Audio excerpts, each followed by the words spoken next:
Se esse vídeo apareceu para você, não foi por acaso. É porque essa história precisava ser ouvida. Comenta aí. Você acredita que o destino age quando a gente escolhe fazer o certo? E aproveita para se inscrever no canal, porque aqui cada história tem um motivo para ser contada.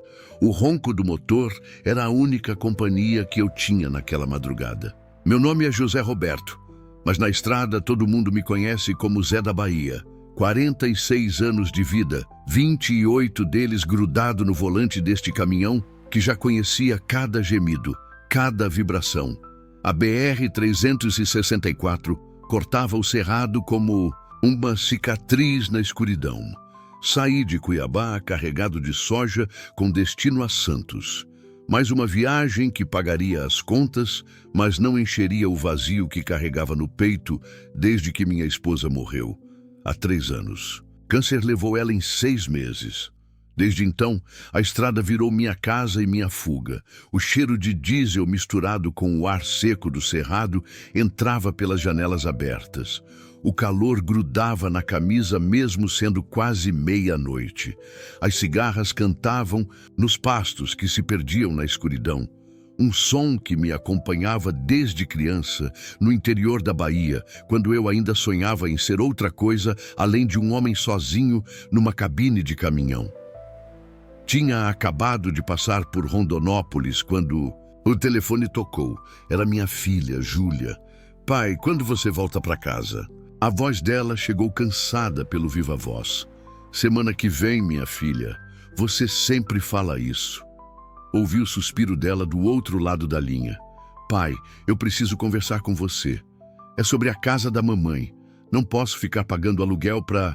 Sempre. Meu peito apertou. A casa onde criei Júlia, onde fui feliz com Maria, estava virando peso para minha filha. Ela tinha 22 anos, estava na faculdade, trabalhava meio período. Eu sabia que era difícil para ela. A gente conversa quando eu voltar. Foi tudo que consegui dizer. Tá bom, pai, se cuida aí na estrada. Desliguei o telefone e senti aquele nó na garganta que sempre vinha quando pensava em casa. Casa. Será que eu ainda tinha uma? Ou só tinha virado um fantasma que aparecia de vez em quando, deixava dinheiro na mesa e sumia de novo? O rádio chiava uma música de Almir Sater, daquelas que falam de saudade e terra distante. Aumentei o volume e pisei um pouco mais no acelerador. Queria chegar logo em Santos, descarregar e pegar outra carga. Qualquer coisa para não ficar parado pensando na vida que estava deixando escorrer pelos dedos. As luzes dos postes da estrada passavam como estrelas cadentes.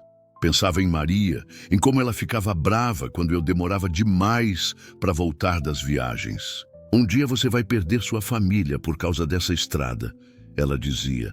E ela estava certa. Perdi ela para o câncer, mas perdi minha filha para a solidão que escolhi viver. O combustível estava na metade do tanque. Calculei mentalmente. Daria para chegar até Araçatuba sem parar.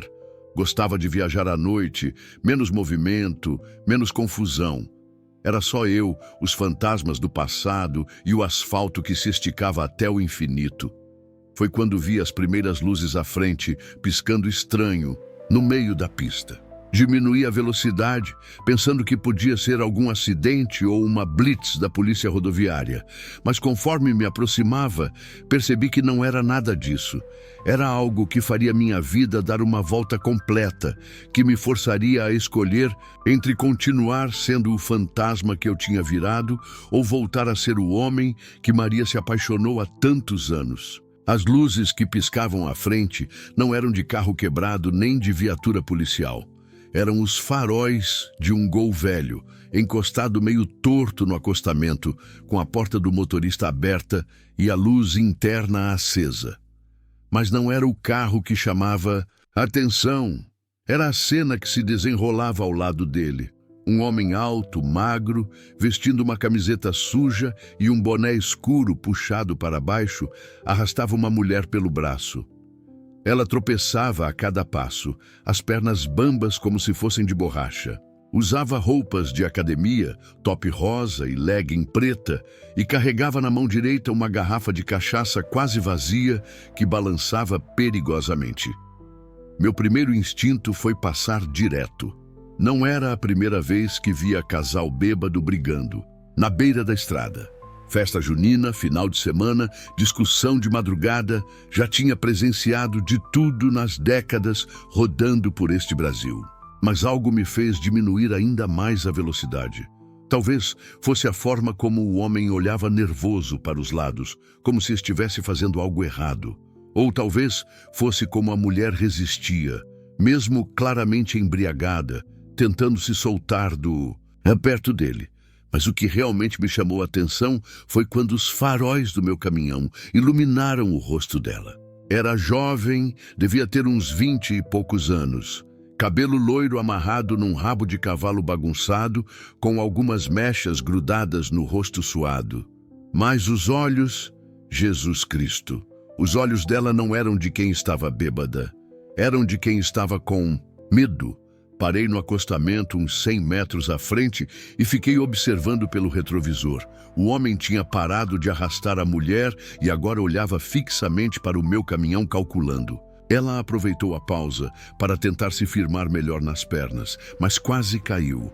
Ele a segurou com força, deixando marcas vermelhas no braço dela. Meu coração começou a bater mais forte. Lembrei da minha irmã mais nova, Conceição. Ela tinha 17 anos quando sumiu numa festa em Feira de Santana. Família procurou por meses, polícia não fez muita coisa e nunca mais tivemos notícia. Minha mãe morreu sem saber o que aconteceu com a filha caçula. Desde aquele dia, eu prometi que nunca mais ficaria calado quando visse algo estranho envolvendo mulher em situação vulnerável. Liguei o pisca-alerta e desci da cabine.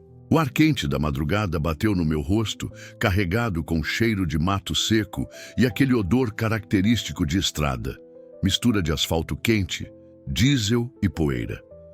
As cigarras tinham parado de cantar, como se até elas percebessem que algo não estava certo. Caminhei devagar em direção ao casal, fazendo barulho com as botas no cascalho para não pegar eles de surpresa.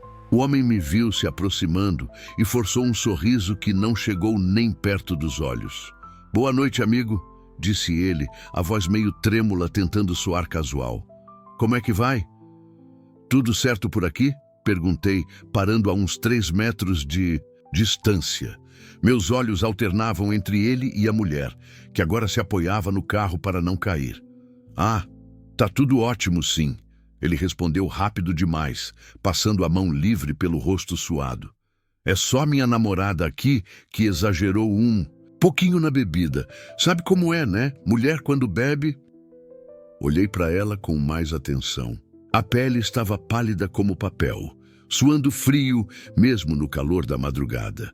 Os lábios tinham uma cor meio azulada e ela respirava de forma irregular, como se estivesse lutando para manter o ar nos pulmões. As mãos tremiam tanto que a garrafa de cachaça quase escorregou.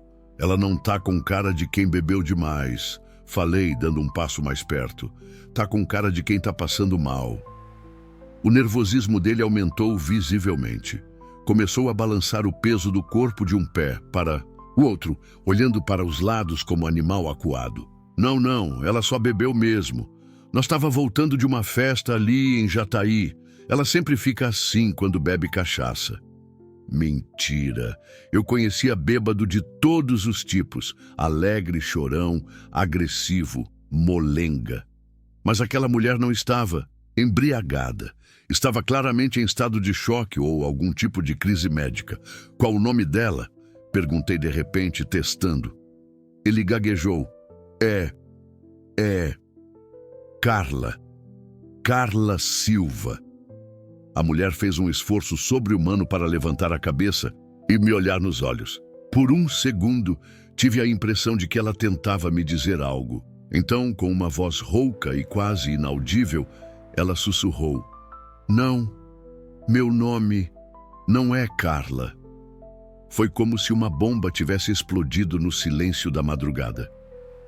O homem largou o braço dela na mesma hora, suas feições se transformando de nervoso para pânico total. A mulher cambaleou e se agarrou no carro para não desabar. Ele não me conhece. Ela conseguiu falar um pouco mais alto, as palavras saindo arrastadas, mas carregadas de desespero. O sujeito me olhou com os olhos arregalados, calculando as opções. Eu dei um passo na direção dele e foi o suficiente. Ele saiu correndo para o mato como um coelho assustado, quebrando galhos e fazendo um barulho danado na vegetação seca do cerrado. A mulher desabou de joelhos no cascalho do acostamento, a garrafa de cachaça rolando para longe e se partindo numa pedra. Ela tremia toda, como se estivesse com frio, mas o suor continuava escorrendo pelo rosto pálido. Corri até ela e me ajoelhei, ao seu lado. "Moça, você tá bem? Você precisa de médico?" Ela tentou responder, mas só conseguiu balançar a cabeça positivamente. Estava claramente entrando em choque. Peguei meu telefone para ligar para o SAMU, mas não tinha sinal. Maldita operadora que sempre falhava no meio do nada. "Vou te levar para o hospital", falei, pegando ela no colo. Era mais leve do que esperava, o que me preocupou ainda mais. Enquanto a carregava para o caminhão, ela murmurou algo que gelou meu sangue. Ele colocou alguma coisa na minha água. Minha raiva contra o covarde que fugiu cresceu como fogo em pasto seco. Não era só uma mulher embriagada sendo ajudada por um bom samaritano. Era algo muito pior. Algo que, se eu não tivesse parado, poderia ter terminado de uma forma que eu nem queria imaginar. Coloquei ela no banco do carona e liguei o ar-condicionado. Suas mãos estavam geladas como gelo, contrastando com o suor quente que escorria pelo rosto. Precisava chegar num hospital o mais rápido possível. "Qual é o seu nome verdadeiro?" perguntei, ligando o motor. Aline", ela sussurrou. "Aline Ferreira." "Aline, vou te levar para o hospital de Jataí. Aguenta firme comigo." Pisei fundo no acelerador, fazendo o caminhão rugir na estrada vazia. No retrovisor, vi o Gol abandonado no acostamento, as portas ainda abertas, como evidência silenciosa de um crime que quase aconteceu. Aline desmaiou 2 vezes no caminho. Cada vez que isso acontecia, meu coração quase parava junto. Falava com ela, batia de leve no rosto, fazia qualquer coisa para mantê-la consciente. Não podia perdê-la. Não depois de ter encontrado coragem para fazer a coisa certa. A estrada para Jataí nunca pareceu tão longa. Os 40 quilômetros até Jataí se transformaram nos mais longos da minha vida. O velocímetro marcava 120, velocidade perigosa para um caminhão carregado, mas eu não tinha escolha. Aline estava ficando cada vez mais pálida e sua respiração se tornava mais irregular a cada minuto que passava. "Aline, fica comigo, conversa comigo", eu dizia, alternando o olhar entre a estrada e ela. "Me conta onde você mora." "Jataí, Rua das Paineiras", ela murmurou, a voz quase um sussurro. "Com minha mãe e meu filho." Meu coração apertou. Ela tinha um filho. Uma criança que estava em casa, provavelmente dormindo, sem saber que a mãe estava passando pelo pior momento da vida dela. "Quantos anos ele tem?" 5. "Gabriel, ele tem 5 anos." A voz dela estava ficando mais fraca. Pisei um pouco, mas no acelerador, rezando para não encontrar nenhuma blitz ou animal na pista. O ronco do motor ecoava na cabine como um rugido desesperado. "O que você lembra de ter acontecido hoje?" perguntei, tentando mantê-la consciente. Aline fez um esforço imenso para organizar os pensamentos. Podia ver a luta travada em seu rosto, como se estivesse tentando juntar pedaços de um quebra-cabeça enquanto lutava contra uma névoa espessa que turvava sua mente. Eu saí do trabalho às 6, começou ela, pausando para respirar. "Trabalho numa loja de roupas no centro. Sempre vou à academia depois do serviço." É na rua de trás da loja. E aí, terminei o treino umas 8h30. Sempre volto andando para casa. É perto, uns 15 minutos a pé. Ela engoliu em seco, claramente lutando contra a náusea. Mas quando saí da academia, comecei a me sentir estranha. Minha preocupação aumentou. Se ela tinha saído da academia às 8h30 e agora era quase 1h, onde ela esteve durante essas 4 horas perdidas? Estranha como? Zonza, como se tivesse bebido, mas eu não bebo, nunca bebo. Suas mãos tremiam tanto que ela precisou se agarrar na porta do caminhão. Lembro de estar caminhando na calçada e de repente tudo ficou nebuloso. Um calafrio percorreu minha espinha. Alguém tinha drogado ela. A garrafa de cachaça era só cenário para disfarçar o estado dela caso alguém parasse. Exatamente como quase funcionou comigo. Você lembra de ter bebido alguma coisa na academia? Água, isotônico? Sim, uma garrafinha d'água que um rapaz ofereceu. Ela parou, os olhos se arregalando com a realização. Disse que era instrutor novo, que estavam dando amostra grátis de um isotônico novo, mas a água tinha um gosto estranho. Minha raiva contra o covarde que fugiu cresceu como uma fogueira. Não era improviso, era planejado. Ele tinha estudado a rotina dela, esperado o momento certo, preparado tudo nos mínimos detalhes. Aline, você precisa me dizer se lembra de mais alguma coisa. Qualquer detalhe pode ser importante. Ela fechou os olhos, concentrando-se. Uma lágrima escorreu pelo seu rosto suado. Lembro de acordar dentro de um carro. Aquele Gol velho. Estava no banco de trás e ele dirigindo. Quando tentei perguntar onde estávamos, ele disse que eu tinha bebido demais e que estava me levando para casa. Sua voz tremeu. Mas eu sabia que estava mentindo. Não conhecia aquele homem. Nunca tinha visto ele na vida. O que mais você lembra? Ele parou no acostamento e me colocou uma garrafa de cachaça na mão. Disse que se alguém parasse, era para eu fingir que estava bêbada e que éramos namorados. Ela soluçou. Eu tentei resistir, mas meu corpo não obedecia. Era como se eu fosse uma boneca, consciente, mas sem controle. O monstro tinha planejado cada detalhe. Drogar ela, criar uma situação que parecesse natural para quem passasse, ter uma desculpa pronta. Se eu não tivesse prestado atenção aos detalhes, se não tivesse parado, se não tivesse feito as perguntas certas, não queria nem pensar no que teria acontecido. Para onde ele estava te levando? Não sei. Estava escuro, mas lembro de ter visto uma placa. Fazenda Santa Rita, 15 quilômetros. Ela tremeu. Lugar isolado, longe de tudo. Meu sangue gelou. Conhecia aquela região. Era área rural, com fazendas abandonadas e muitos quilômetros sem vizinhança. O lugar perfeito para alguém fazer uma maldade sem ser incomodado. Aline desmaiou novamente. Dessa vez por quase 1 minuto inteiro. Bati de leve no rosto dela, chamei seu nome até que ela voltou, mais pálida que antes. Meu filho, ela murmurou. Preciso chegar em casa. Ele deve estar esperando. Onde ele está agora? Com minha mãe. Ela cuida dele quando eu saio à noite, mas eu sempre chego antes da meia-noite. Sua voz carregou culpa e desespero. Ela deve estar preocupada, deve estar me ligando. Peguei o telefone dela, que tinha caído no chão do caminhão. A tela estava rachada, mas funcionava. 17 chamadas perdidas da mãe e várias mensagens de áudio. Quer que eu ligue para ela? Aline balançou a cabeça positivamente, mas quando tentou falar, a voz não saiu. Decidi esperar chegarmos no hospital. Primeiro a vida dela, depois as explicações. As luzes de Jataí finalmente apareceram no horizonte.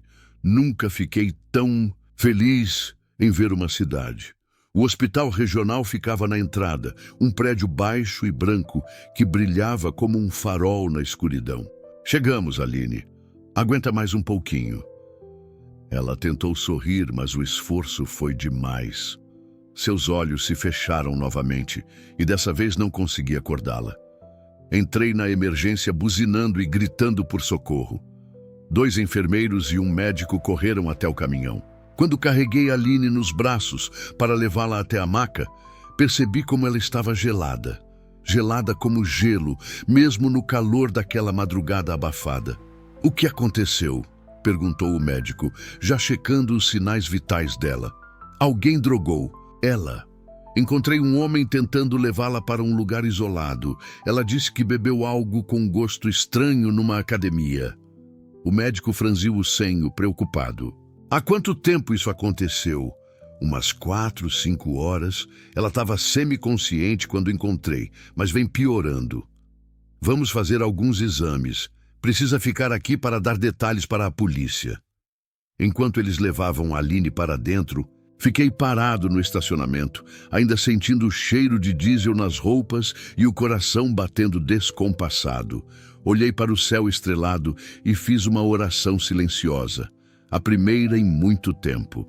Não sabia ainda que aquela noite mudaria, não só a vida de Aline, mas a minha também. Que ao salvar ela, eu estaria salvando uma parte de mim que achava que tinha perdido para sempre na solidão da estrada. O telefone dela tocou novamente. Mãe, aparecia na tela rachada, junto com a foto de uma senhora de cabelos grisalhos segurando um menino loiro, Gabriel. Dessa vez, eu atendi. Alô? Aline? Graças a Deus. Minha filha. Onde você está? A voz do outro lado da linha estava carregada de desespero e alívio ao mesmo tempo. Gabriel não consegue dormir, fica perguntando por que a mamãe não voltou. São quase 2 da manhã. Meu peito apertou. Como explicar para uma mãe que a filha dela tinha passado pelas piores horas da vida? Como contar que, se não fosse, por um acaso do destino, ela poderia estar recebendo uma ligação muito diferente ou talvez nunca mais recebesse ligação alguma? Senhora, eu não sou a Aline, comecei, tentando deixar a voz o mais calma possível. Meu nome é José Roberto, sou caminhoneiro. Encontrei sua filha numa situação complicada, na estrada. O silêncio do outro lado foi ensurdecedor. Podia ouvir a respiração dela ficando mais rápida, o medo tomando conta. O que aconteceu com minha filha? Onde ela está? Ela está no Hospital Regional de Jataí. Está viva. Está sendo atendida pelos médicos. Alguém drogou ela, mas eu trouxe ela para o hospital a tempo. Drogou? A voz dela subiu 1/8. Como assim drogou? Quem? Por quê? Ouvi um barulho de choro no fundo da linha. Uma vozinha de criança perguntando: Vovó, é a mamãe? Quando ela vai voltar? Senhora, como é seu nome? Maria José Ferreira. Ela tentava controlar o choro. Por favor, me diga que minha filha vai ficar bem. Dona Maria José, os médicos estão cuidando dela. Vou ficar aqui até saber que ela está fora de perigo. Não sei por que falei isso. As palavras saíram naturalmente, como se eu tivesse alguma obrigação com aquela família. A senhora quer que eu venha buscar vocês? Não, vou pedir para o meu vizinho me levar. Gabriel não pode ver a mãe dele nesse estado. Ela fungou. Senhor José Roberto, o que aconteceu? Por favor, me conte a verdade. Contei tudo, desde o momento em que vi o homem arrastando Aline na estrada até a chegada ao hospital. Dona Maria José chorava baixinho do outro lado da linha, fazendo perguntas que eu não sabia responder. Por que justo com ela? Ela é uma menina tão boa, trabalha tanto, cuida do Gabriel sozinha. Dona Maria José, a senhora conhece alguém que possa ter feito isso? Algum ex-namorado, algum homem que andava assediando ela? Não, Aline quase não sai de casa, é só trabalho, academia e Gabriel. Ela não namora ninguém há mais de 1 ano. A voz dela tremeu. Senhor José Roberto, o que eu faço agora? Como eu protejo minha filha de uma coisa que a gente nem sabe de onde veio? Era uma pergunta que eu não tinha resposta. Como uma família simples do interior se protege de um predador que age nas sombras, que estuda suas vítimas, que planeja cada movimento? Primeiro vamos ver como ela está. Depois, a gente pensa nos próximos passos. Desliguei e fiquei parado no estacionamento do hospital, olhando para o céu estrelado. As cigarras tinham voltado a cantar, como se nada tivesse acontecido. Mas tudo tinha mudado. Para a Aline, para a família dela e, estranhamente, para mim também. Um policial militar chegou 20 minutos depois. Sargento Oliveira, homem alto e sério, com olhos cansados de quem já viu muita coisa ruim. Contei toda a história novamente, desde o primeiro momento em que vi a cena suspeita até a chegada ao hospital. O senhor fez a coisa certa, disse. Ele, anotando tudo num caderninho surrado. Se não fosse pela sua atitude, essa história poderia ter tido um final muito diferente. Conseguem pegar o sujeito? Vamos tentar. Tem muitas fazendas abandonadas naquela região. É o tipo de lugar que criminoso gosta para fazer maldade. Ele fechou o caderno. O senhor pode descrever o homem? Fechei os olhos, tentando lembrar cada detalhe. Alto, magro, barba mal feita, boné escuro, camiseta suja, calça jeans, nervoso, suava muito, dirigia um Gol branco velho, deve ser final dos anos 90. Placa? Estava escuro, não consegui ver direito. Mas o carro deve estar ainda lá no acostamento da BR-364, uns 100 quilômetros antes de Jataí. O sargento ligou para a patrulha rodoviária. Dentro de meia hora, teriam alguém no local verificando o veículo. Talvez encontrassem impressões digitais, alguma pista sobre a identidade do criminoso. Dona Maria José chegou uma hora depois. Era uma mulher pequena, de uns 50 anos, com cabelos grisalhos presos num coque e olhos vermelhos de tanto chorar. Vinha acompanhada de um homem mais velho, provavelmente o vizinho que tinha se oferecido para trazê-la. "O senhor é o José Roberto?" perguntou ela, me olhando com uma mistura de gratidão e desespero. "Sou eu, Dona Maria José." Ela me abraçou com força, molhando minha camisa com lágrimas. "Obrigada", disse ela, a voz embargada. "Obrigada por ter salvado minha filha. Ela é tudo que eu tenho nesse mundo, ela e o Gabriel." "Não precisa agradecer. Qualquer pai faria a mesma coisa." Ela se afastou e me olhou nos olhos. "Não, senhor José Roberto. Infelizmente, nem todo mundo faria. O mundo está cheio de gente que prefere não se envolver, que escolhe não ver o que está acontecendo bem na frente dos olhos." Ela enxugou as lágrimas. "Mas o senhor escolheu ver, escolheu parar, escolheu ajudar." O médico saiu da emergência nesse momento. Dr. Carvalho, um homem de meia idade com expressão séria, mas tranquilizadora. "A família da Aline Ferreira?" "Sou a mãe dela", respondeu Dona Maria José. "Ela está estável. Fizemos exames de sangue e confirmamos. Há vestígios de GHB no organismo dela, uma droga conhecida como Boa Noite Cinderela. Causa perda de memória, desorientação e deixa a vítima vulnerável. Dona Maria José precisou se apoiar no vizinho para não cair. Ela vai ficar bem? Sim, o efeito da droga está passando, mas ela vai precisar ficar internada por observação até amanhã. Tem sinais de desidratação e o corpo precisa eliminar completamente a substância." "Sim, posso vê-la?" "Pode sim, mas ela ainda está um pouco confusa. É normal, faz parte do processo de recuperação." Enquanto Dona Maria José entrava no hospital, eu fiquei do lado de fora com o vizinho dela, um senhor chamado Ademir, que conhecia a família há anos. "Aline é uma menina especial", ele me contou. "Perdeu o pai quando Gabriel era bebê, criou o menino sozinha com a ajuda da mãe. Trabalha que nem condenada, estuda à noite, nunca dá trabalho para ninguém. E o pai do Gabriel?" "Sumiu quando soube da gravidez. Aline nunca mais quis saber de homem.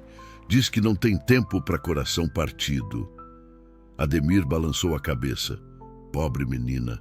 Agora vai ser ainda mais difícil ela confiar em alguém.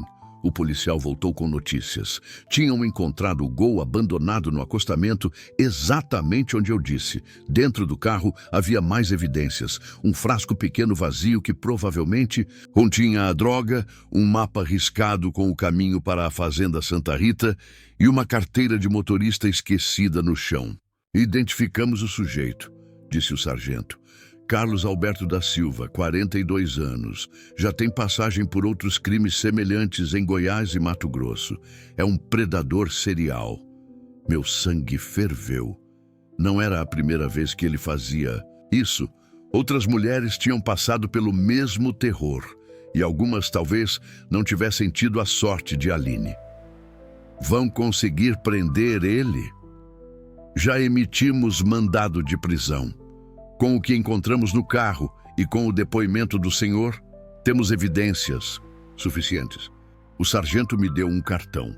Vai precisar depor formalmente nos próximos dias. O senhor é a principal testemunha do caso.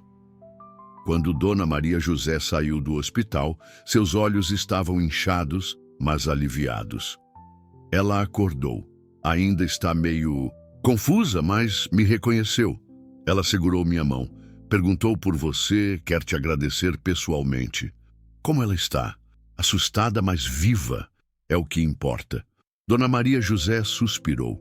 Senhor José Roberto, não sei como vou retribuir o que o senhor fez por nós. Não precisa retribuir nada, Dona Maria José. Só cuide dela. Mas mesmo dizendo isso, eu sabia que algo tinha mudado dentro de mim. Pela primeira vez em 3 anos, desde que Maria morreu, eu sentia que tinha feito alguma coisa que realmente importava. Que minha vida tinha servido para mais do que apenas transportar carga de um lugar para outro. O amanhecer estava chegando. Em algumas horas, eu deveria estar na estrada, seguindo viagem para Santos. Mas olhando para aquela família simples, que quase foi destruída por um predador, eu não conseguia pensar em partir. Não ainda. Dona Maria José, falei, as palavras saindo antes que eu pudesse pensar direito. Se vocês precisarem de alguma coisa, qualquer coisa, aqui está meu número. Ela pegou o papel com meu telefone como se fosse a coisa mais preciosa do mundo. Senhor José Roberto, o senhor sempre vai ser parte da nossa família. O anjo que Deus mandou para proteger minha filha. Não me sentia como anjo.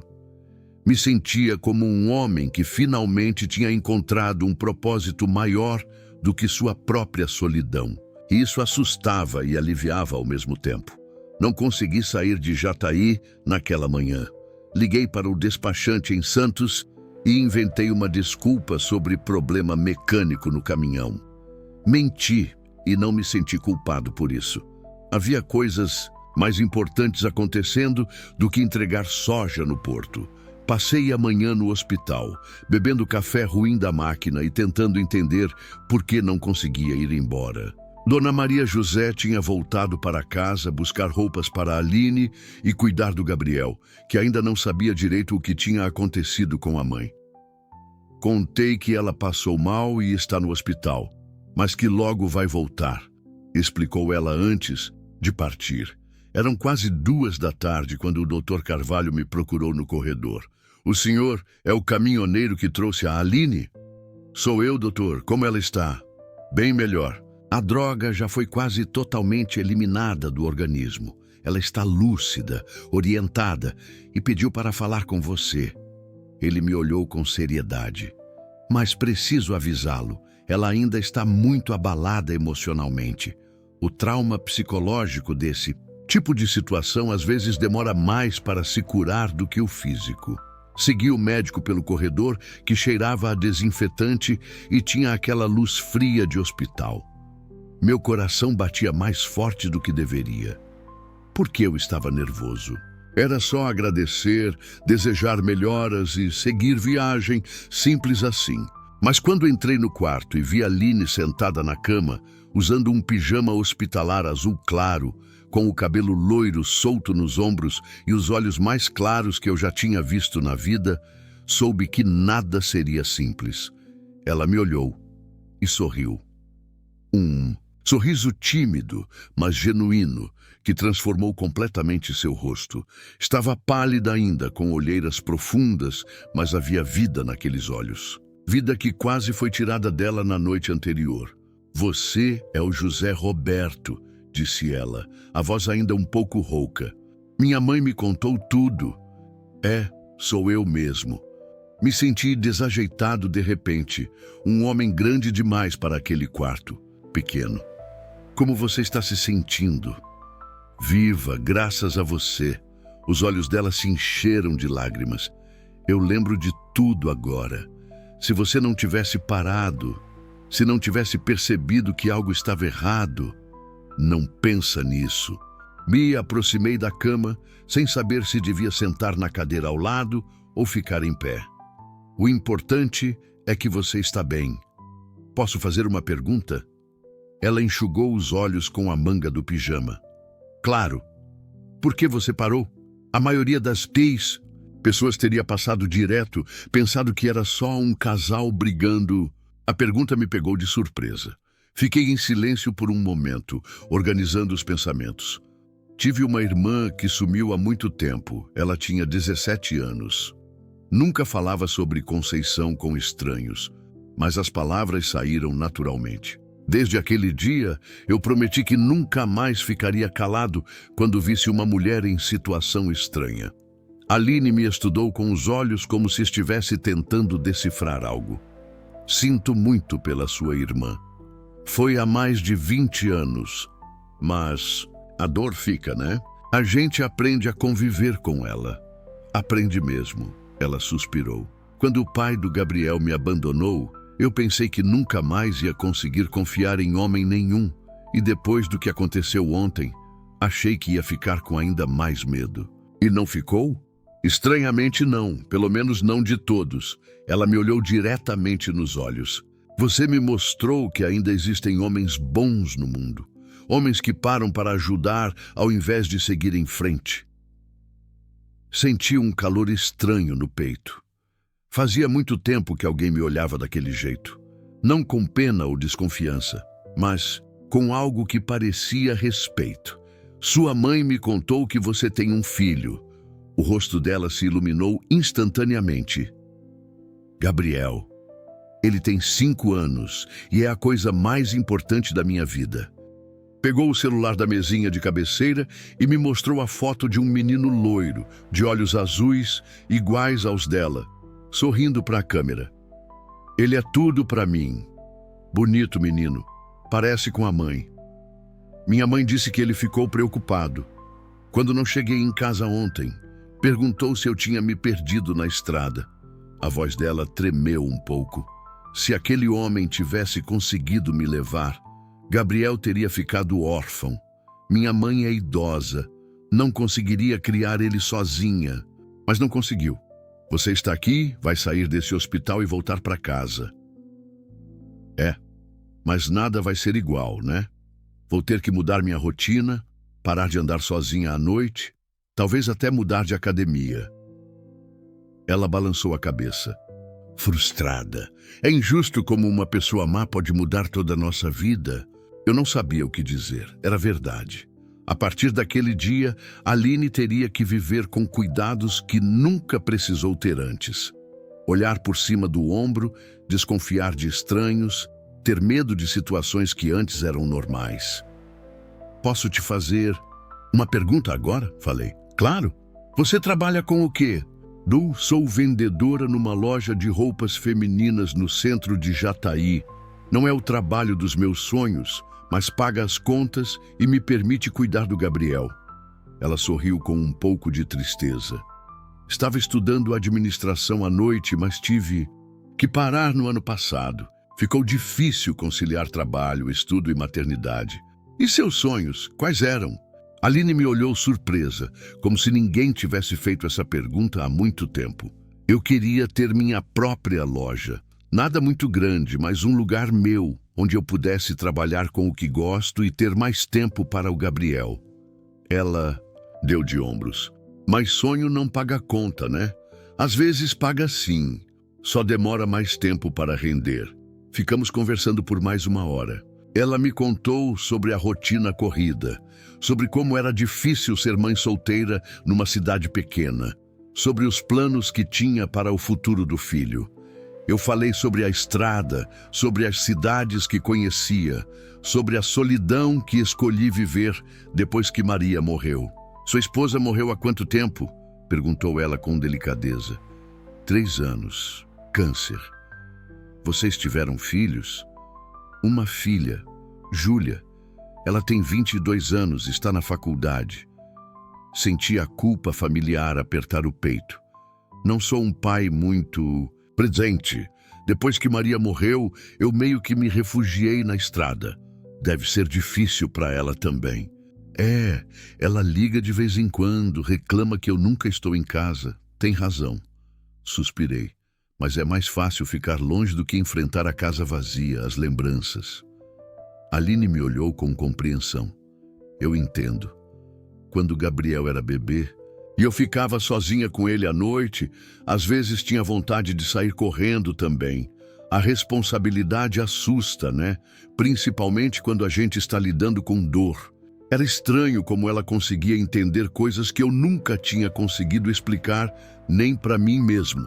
Dona Maria José chegou no final da tarde trazendo Gabriel junto. O menino entrou no quarto correndo e pulou na cama da mãe. Mamãe, você tá bem? A vovó disse que você ficou doente. Estou bem, meu amor. Só precisava ficar aqui um tempinho para o médico cuidar de mim. Gabriel me olhou com curiosidade. Quem é esse moço, mamãe? Aline sorriu. Gabriel, este é o seu José Roberto. Ele é um herói de verdade. Os olhos do menino se arregalaram. De verdade, confirmou Aline. Ele salvou a mamãe. Gabriel me olhou com admiração. Você tem superpoderes? Ri pela primeira vez em muito tempo. Não, Gabriel, só tenho um caminhão grande e muito vontade de ajudar as pessoas. Pode me mostrar seu caminhão? Olhei para Aline, que assentiu. Claro. Quando sua mãe sair do hospital, se ela deixar, eu mostro. O Dr. Carvalho chegou pouco depois com a alta médica. Aline estava liberada para ir para casa, mas com recomendações de repouso e acompanhamento psicológico. Vocês têm como ir para casa? Perguntei a Dona Maria José. O vizinho disse que vem nos buscar. Não precisa, eu levo vocês. Mas, senhor José Roberto, o senhor não precisa se incomodar. Não é incômodo, Dona Maria José, é prazer. E era verdade. Pela primeira vez em anos, eu queria estar ali, queria ajudar, queria fazer parte daquele momento. A solidão que eu tinha abraçado como proteção começava a parecer mais uma prisão. Saímos do hospital no final da tarde. Gabriel insistiu em andar na boleia do caminhão e Aline e Dona Maria José foram no banco de trás da cabine. Era uma cena estranha. Um caminhoneiro solitário levando uma família que mal conhecia para casa, mas se sentia certa. A casa delas era simples. Uma construção térrea com varanda pequena, portão de ferro e um jardim bem cuidado na frente. Dona Maria José tinha razão para se orgulhar. Era humilde, but limpa e acolhedora. Quer entrar para tomar um café? Ofereceu Aline quando parei em frente ao portão. Não quero incomodar. Vocês precisam descansar. Não vai incomodar. Além do mais, prometi ao Gabriel que você ia mostrar o caminhão para ele. Entrei na casa e me senti imediatamente em casa. Cheirava a comida caseira e tinha aquele calor de lar que eu não sentia há anos. Dona Maria José insistiu em preparar um lanche, mesmo eu protestando que não era necessário. Mientras ela mexia na cozinha, fiquei na sala com Aline e Gabriel.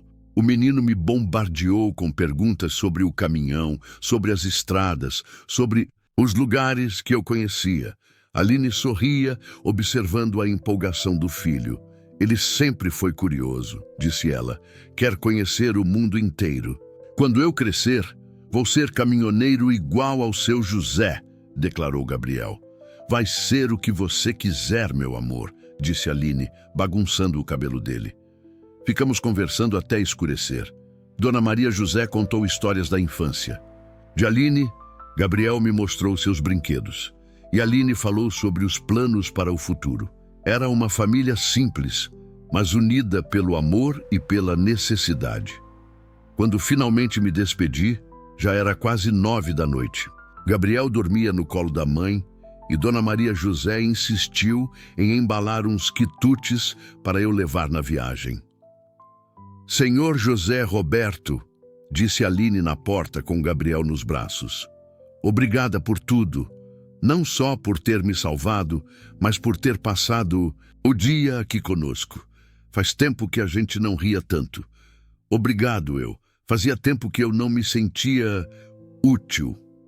Vai continuar sua viagem agora? Amanhã cedo. Preciso entregar essa carga em Santos. Ela hesitou por um momento. Você vai passar por aqui na volta? A pergunta me pegou de surpresa e a esperança na voz dela me surpreendeu mais ainda. Posso passar, respondi, se vocês quiserem. Queremos, disse ela rapidamente. Depois corou. Quer dizer, Gabriel vai querer ver o caminhão de novo. Sorri. Então eu passo. Saí da cidade com uma sensação estranha no peito. Não era mais o mesmo homem que tinha entrado em Jataí na noite anterior. Algo havia mudado, como se uma parte de mim, que estava adormecida há 3 anos, tivesse acordado. Parei num posto de gasolina na saída da cidade para abastecer e conferir a carga. Enquanto o combustível entrava no tanque, olhei para o telefone. Tinha 2 mensagens de Júlia. Pai, quando você volta? Pai, preciso falar com você sobre a casa. Pela primeira vez em muito tempo, pensei em ligar de volta. Em conversar de verdade com minha filha, não só trocar mensagens vazias sobre quando eu voltaria. Talvez fosse hora de parar de fugir, mas antes disso, eu tinha uma promessa para cumprir. Tinha que voltar para Jataí, tinha que ver Aline e Gabriel de novo. Não sabia ainda que essa decisão mudaria completamente o rumo da minha vida. A BR-364 se esticava à minha frente como uma linha infinita cortando a madrugada. Deixei Jataí às 4 da manhã, mas minha mente continuava naquela casa simples, naquele quarto de hospital, naqueles olhos azuis que me olharam com uma gratidão que eu não sabia que merecia. O cheiro dos quitutes que Dona Maria José tinha embalado para mim perfumava a cabine. Pão de queijo, broa de milho, biscoito de polvilho. Comida feita com carinho, algo que eu não provava há anos. Maria costumava fazer essas mesmas coisas. E eu sempre reclamava que ia engordar, que não precisava. Como eu era idiota. Agora daria qualquer coisa para comer um pão de queijo feito pelas mãos dela. O ronco do motor era o mesmo de sempre, mas parecia diferente. Mais musical, menos solitário. Talvez fosse porque, pela primeira vez em 3 anos, eu tinha algo além da próxima entrega para pensar. Tinha uma promessa para cumprir, pessoas esperando meu retorno. Gabriel perguntando se eu era um herói de verdade. Aline sorrindo quando disse que queriam que eu voltasse. Dona Maria José me chamando de anjo enviado por Deus. Não me sentia como anjo nem herói. Me sentia como um homem que tinha encontrado um propósito depois de muito tempo vagando sem direção. Passei por Rondonópolis quando o sol começou a nascer, pintando o cerrado com tons de dourado e vermelho. Era um amanhecer bonito, daqueles que eu costumava ignorar por estar pensando apenas em quilometragem e prazo de entrega. Hoje prestei atenção. Hoje o mundo parecia mais colorido. O telefone tocou quando eu estava passando por Campo Grande. Era Júlia. Pai, onde você está? Na estrada, filha, indo para Santos. Pai, preciso falar com você. É sério. Havia uma urgência na voz dela que me fez diminuir a velocidade. O que aconteceu? Nada grave, mas... Pai, não posso mais pagar o aluguel da casa da mamãe. Está muito caro para mim e eu preciso me formar logo para conseguir um emprego melhor. Meu coração apertou. A casa onde criei Júlia, onde fui feliz com Maria, onde tínhamos sonhado construir uma família. O lugar que eu abandonei porque doía demais estar lá. Quanto você precisa? Não é sobre dinheiro, pai, é sobre você. Você precisa decidir o que quer fazer com a casa, com sua vida. Não pode ficar fugindo para sempre. As palavras dela me acertaram como um soco no estômago. Júlia sempre foi direta igual à mãe. Não estou fugindo. Está sim, pai, há 3 anos. Desde que a mamãe morreu, você vira fantasma. Aparece, deixa dinheiro, some de novo. Isso não é vida. Eu sabia que ela estava certa, mas dói. Quando alguém joga a verdade na sua cara assim, sem avisar. Júlia, é complicado. Não é complicado, pai. É escolha. Você escolhe ficar sozinho, escolhe viver na estrada, escolhe não enfrentar as coisas. A voz dela tremeu. Eu também perdi a mamãe, mas perdi você junto e você ainda está vivo. Tive que encostar no acostamento. As mãos tremiam e não era por causa do cansaço. Filha, pai, quando foi a última vez que você dormiu? Na sua própria casa? Quando foi a última vez que a gente jantou junto, conversou de verdade, fez alguma coisa normal de pai e filha? Não conseguia responder porque sabia a resposta, e ela me envergonhava. Mais de 1 ano, talvez 2. Eu sei que é difícil, pai. A casa tem lembranças da mamãe em cada canto, mas também tem nossas lembranças, e se você não voltar logo, vai perder elas também. Júlia chorava do outro lado da linha e eu me senti o pior pai do mundo. O que você quer que eu faça? Volta para casa. De verdade. Para de usar o trabalho como desculpa para fugir. A gente precisa conversar, decidir o que fazer com a casa, mas principalmente, eu preciso do meu pai de volta. Desliguei o telefone com o coração partido. Júlia tinha razão em tudo. Eu estava fugindo, usando a estrada como escape, como uma forma de não enfrentar a realidade de que Maria não estava mais lá, de que eu tinha que aprender a viver sem ela. Mas algo tinha mudado desde ontem. Desde que vi a Aline naquele hospital, desde que conversei com Gabriel, desde que me senti parte de uma família novamente, mesmo que por algumas horas. Talvez fosse possível voltar a ser o homem que eu era antes. Talvez não fosse tarde demais para recuperar minha própria filha. Continuei viagem pensando em tudo isso. Em Aline, que criava Gabriel sozinha e ainda encontrava forças para sorrir. Em Dona Maria José, que abriu sua casa para um estranho como se ele fosse família.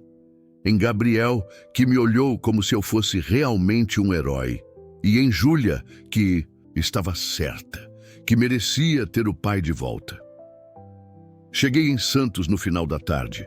O porto estava movimentado como sempre, guindastes carregando e descarregando navios, caminhões fazendo fila para entregar carga. O cheiro de maresia misturado com diesel e o barulho constante de máquinas trabalhando. Entreguei a carga e fui para um hotel barato perto do porto. Quarto pequeno, cama dura, ar-condicionado barulhento. Meu lar temporário há 3 anos, mas hoje parecia mais vazio que nunca. Comi os quitutes de Dona Maria José no jantar, imaginando Gabriel correndo pela casa, Aline cansada depois do trabalho, a família simples reunida na sala pequena, assistindo televisão. Uma vida normal, feliz, completa. Liguei para o despachante para saber da próxima carga. Tenho soja de volta para Cuiabá, Zé. Carrega amanhã de manhã. Posso passar por Jataí na volta? Jataí? É um desvio, rapaz. Vai gastar combustível. À toa. Pago a diferença. Ele riu. Que história é essa? Arrumou namorada em Jataí. Não respondi. Não sabia como explicar que não era sobre namoro. Era sobre conexão humana, sobre sentir-se útil, sobre lembrar que existia um mundo além da solidão que eu tinha escolhido viver. Aquela noite foi a primeira em muito tempo que dormi sem sonhar com Maria. Sonhei com Gabriel perguntando sobre meu caminhão, com Aline sorrindo no hospital, com Dona Maria José preparando café. Sonhos simples de gente comum vivendo vidas comuns. Mas eram sonhos cheios de calor humano, algo que eu não sentia há muito tempo. Acordei cedo, Carreguei o caminhão e saí de Santos às 6 da manhã. A viagem de volta parecia mais rápida, como se o caminhão também estivesse ansioso para chegar em Jataí. Parei em Presidente Prudente para abastecer e almoçar. Enquanto comia, pensei em ligar para Aline, mas não sabia o que dizer. Oi, estou voltando. Como você está? Decidi aparecer de surpresa mesmo. No meio da tarde, liguei para Júlia. Pai, que milagre é esse? Você nunca liga. Filha, estou pensando no que você disse ontem. Sobre voltar para casa? Sobre tudo. Você tem razão. Eu não posso ficar fugindo para sempre. Respirei fundo. Quando eu terminar esta viagem, vamos conversar direito. Sobre a casa, sobre nós, sobre tudo. O silêncio do outro lado durou, tanto que pensei que a ligação tinha caído. Pai, você está bem? Estou. Pela primeira vez em muito tempo, estou bem. O que aconteceu? Você parece diferente. Como explicar que salvar uma pessoa às vezes salva a gente também? Que às vezes a gente precisa sair da própria dor para perceber que ainda é capaz de fazer a diferença na vida de alguém? Aconteceu que eu lembrei de quem eu era antes de ficar com medo de viver.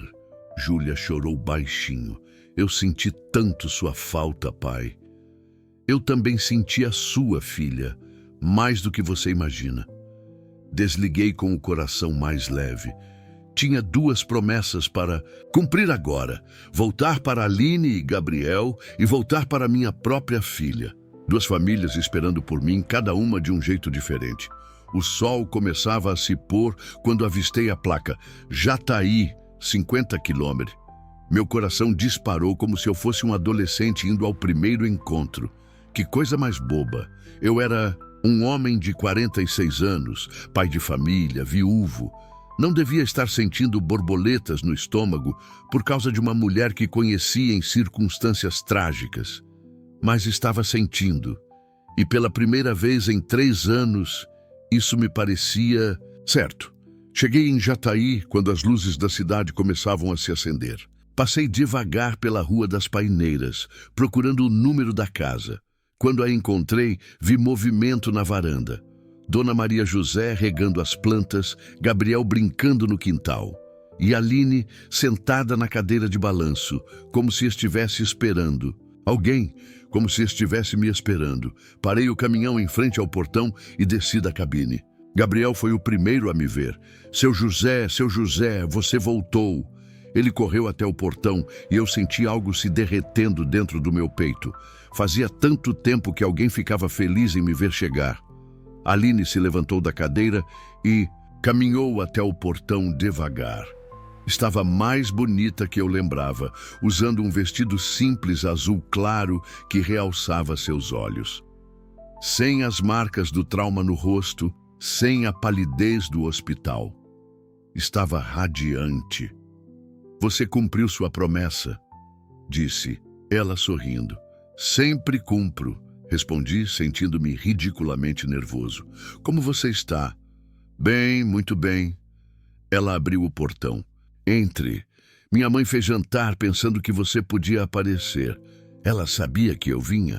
Não, mas disse que homens bons sempre voltam quando prometem. Entrei no quintal pequeno e aconchegante. Dona Maria José me recebeu com um abraço. Caloroso, Gabriel me puxou pela mão para me mostrar um desenho que tinha feito do meu caminhão. E Aline ficou parada ao lado, me observando com um sorriso que fazia meu coração disparar. Era uma cena simples, cotidiana.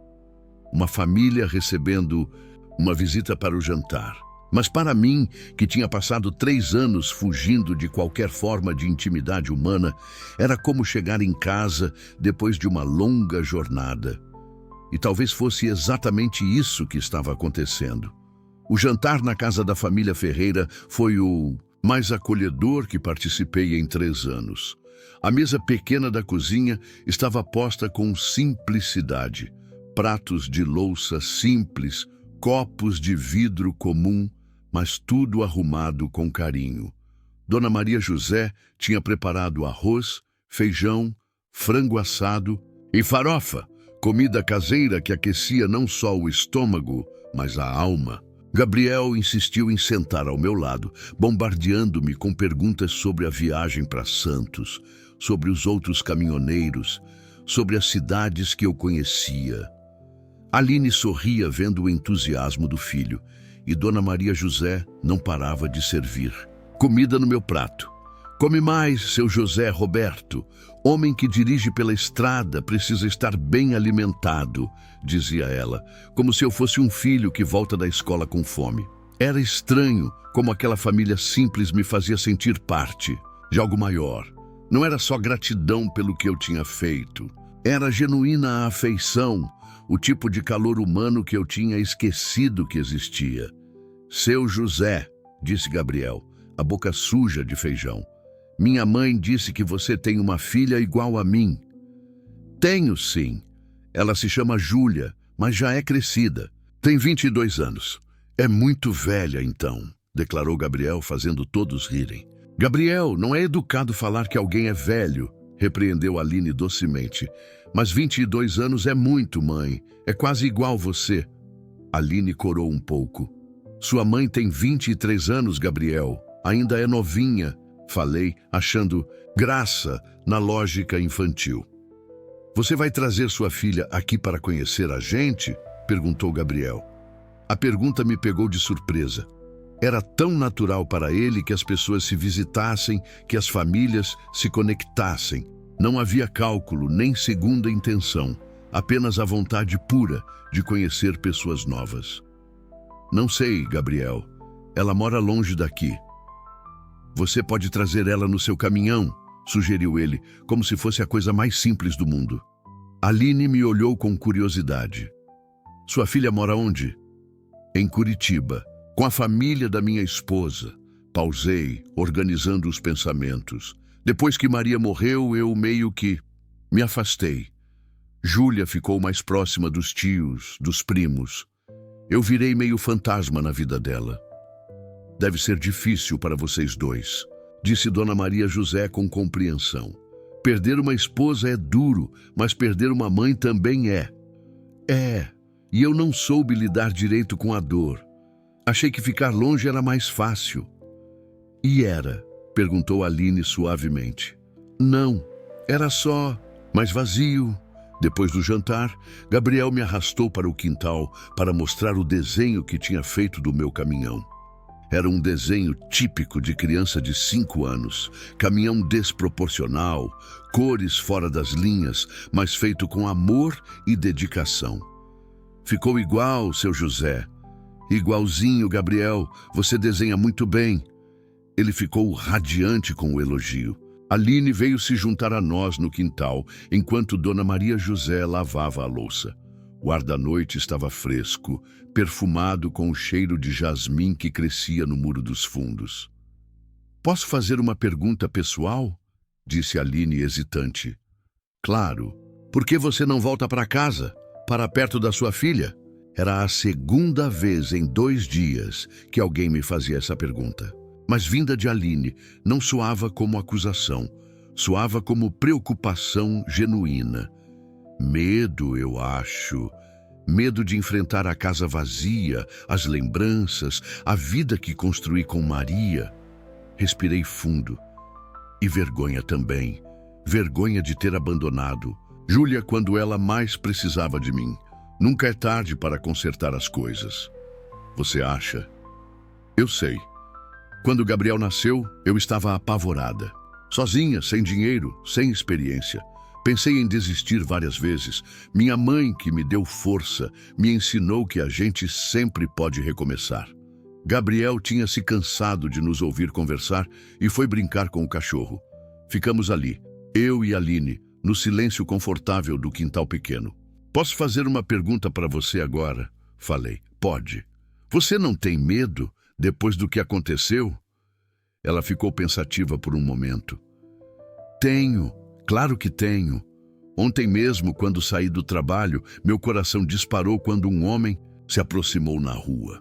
Era só alguém pedindo informação, mas ela balançou a cabeça. Vai demorar para eu me sentir completamente segura de novo. Sinto muito. Mas sabe o que me ajuda? Lembrar que ainda existem pessoas boas no mundo, pessoas como você que param para ajudar ao invés de passar direto. Ela me olhou nos olhos. Você me devolveu a fé na humanidade, seu José Roberto. Senti um calor no peito que não tinha nada a ver com a temperatura da noite. Você e sua família me deram algo que eu não sabia que estava precisando. O quê? Lembrar como é bom fazer parte de algo, ser útil, importar para alguém. Ficamos em silêncio por um tempo, apenas observando Gabriel brincar. Era um momento de paz que eu não experimentava há anos. Seu José Roberto, disse Gabriel correndo até nós. Você vai dormir aqui hoje?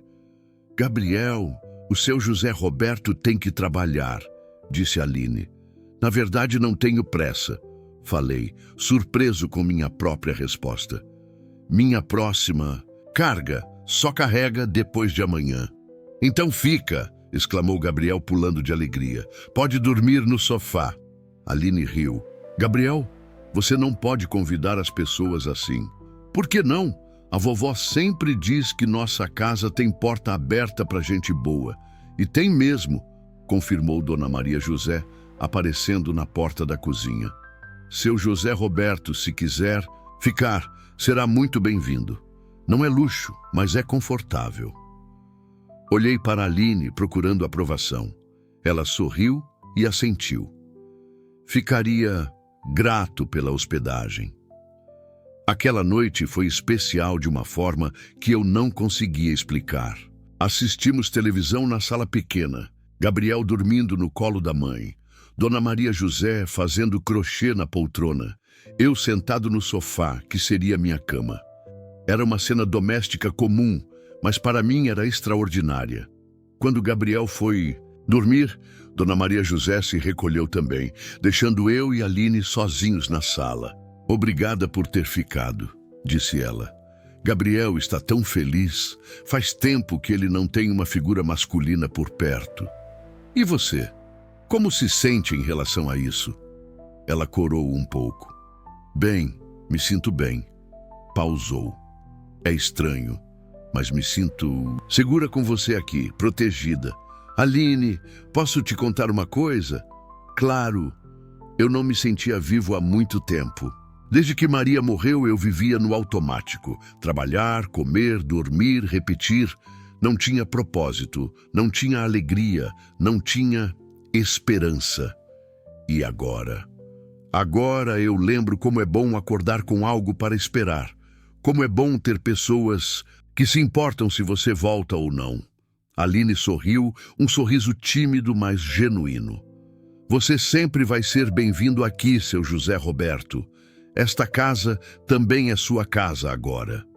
Deitei no sofá naquela noite, sentindo algo que não sentia. Há 3 anos, paz. Paz comigo mesmo, com as escolhas que estava fazendo, com o futuro que começava a se desenhar.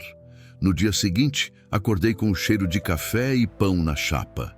Gabriel já estava acordado, sentado à mesa da cozinha, me esperando para tomar café juntos. Bom dia, seu José. Dormiu bem? Dormi, Gabriel, muito bem. Durante o café da manhã, tomei uma decisão que me surpreendeu pela facilidade com que veio. Dona Maria José, posso usar seu telefone? Claro, filho. Aconteceu alguma coisa? Preciso ligar para minha filha. Liguei para Júlia, com o coração batendo forte. Quando ela atendeu, sua voz estava sonolenta. Ainda era cedo. Pai? Tudo bem? Tudo bem, filha. Júlia, você estava certa sobre tudo. Sobre eu estar fugindo, sobre precisar voltar para casa. Pai, você está bem? Sua voz está diferente. Estou bem, melhor do que estive em muito tempo. Respirei fundo. Filha, quando eu terminar esta viagem, vou voltar para Curitiba para ficar, para a gente conversar direito, resolver as coisas da casa e, principalmente, para eu voltar a ser seu pai de verdade. O silêncio do outro lado durou tanto que achei que a ligação tinha caído. Pai, você está falando sério? Muito sério. Cansei de fugir, Júlia. Cansei de viver pela metade. Ela começou a chorar. Eu senti tanto sua falta, pai. A casa estava tão vazia sem você. Eu sei, filha. E me perdoa por ter demorado tanto para perceber isso. Desliguei o telefone com os olhos úmidos. Aline estava parada na porta da cozinha, tendo ouvido a conversa. Você vai mesmo voltar para casa? Vou, já passou da hora. E a gente? Você vai esquecer da gente? A tristeza na voz dela partiu meu coração. Jamais. Vocês mudaram minha vida, Aline. Não vou esquecer nunca. Me aproximei dela. Mas isso não é um adeus. Curitiba não é o fim do mundo. Posso vir visitar vocês? Vocês podem me visitar. Promete? Prometo. Gabriel apareceu correndo da sala. Seu José, você não vai mais embora? Vou sim, Gabriel. Preciso voltar para casa, cuidar da minha filha. O rostinho dele ficou triste. Mas você volta? Volto. E quem sabe um dia vocês conhecem Curitiba. É longe? Um pouquinho, mas não é longe demais. Passei o resto do dia com eles. Almocei ali, brinquei com Gabriel no quintal, conversei com Dona Maria José sobre receitas que ela queria me ensinar e caminhei com Aline pelas ruas de Jataí. Você sabe que sua vida vai mudar muito, né? Disse ela enquanto andávamos pela Praça Central. Sei, e estou com medo, mas é um medo diferente.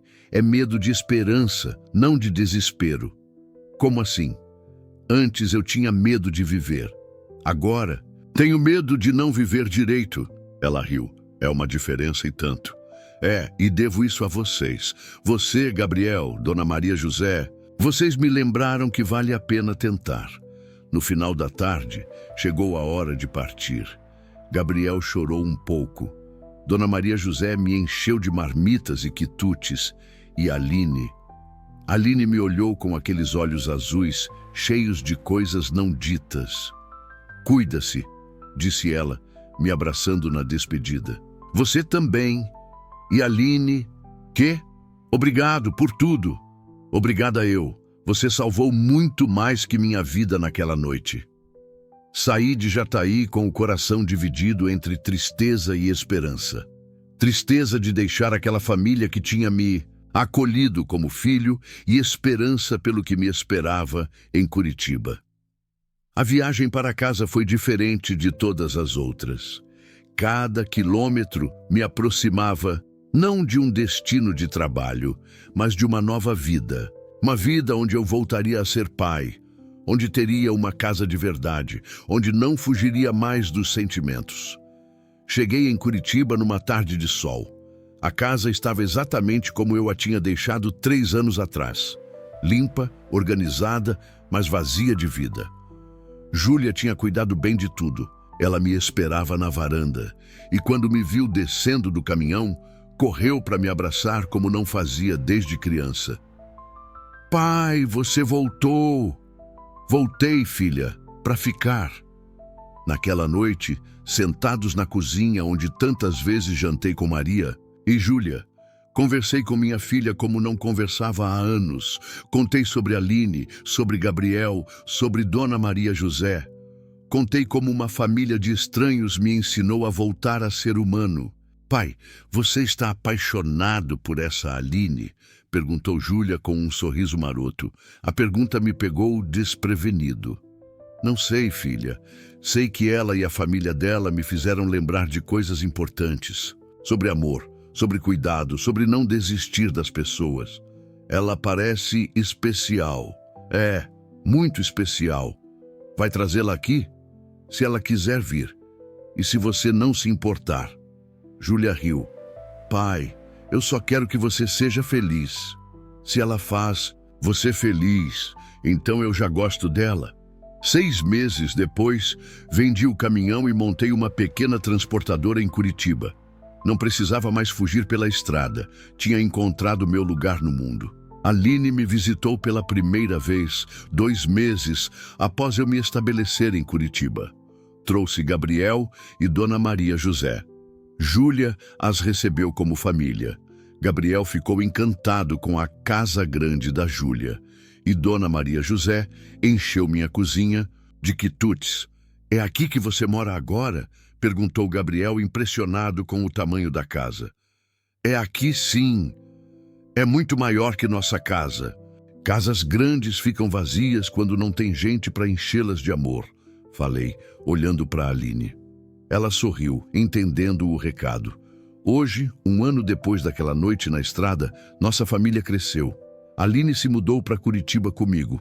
Entrou-se Dona Maria José e Gabriel. A casa grande agora está cheia de risadas, de conversas na cozinha, de Gabriel correndo pelos corredores. Júlia ganhou uma madrasta que a adora e um irmãozinho que a segue por toda parte. Eu ganhei uma segunda chance de ser pai, agora para Gabriel também. E principalmente ganhei uma segunda chance de amar. Aline montou sua pequena loja de roupas num bairro próximo. Não é grande coisa ainda, mas é dela, é seu sonho realizado. Dona Maria José cuida de todos nós com o carinho de sempre.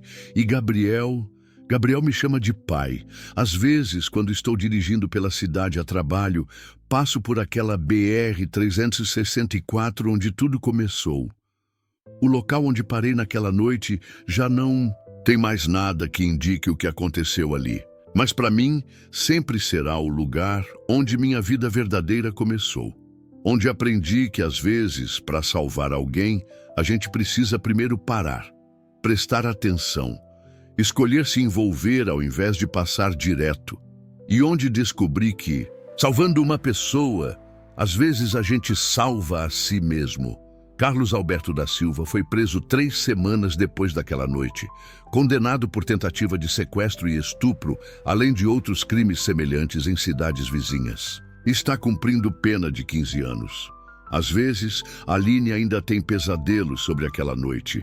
Quando isso acontece, eu seguro sua mão no escuro e lembro ela de que está segura, que tem uma família inteira cuidando dela. "Obrigada", ela sussurra, como fazia naquela primeira noite no hospital. "Obrigado eu", respondo sempre, "por ter me ensinado a voltar a viver." Gabriel já tem 6 anos e diz que quando crescer vai ser caminhoneiro igual ao pai. José Roberto costumava ser. Eu rio e digo que ele pode ser o que quiser. Motorista, médico, astronauta. Desde que sempre pare para ajudar quando ver alguém precisando. "Como você fez com a mamãe?" "Como eu fiz com a mamãe." Hoje sei que aquela não era para ser só mais uma noite comum na estrada.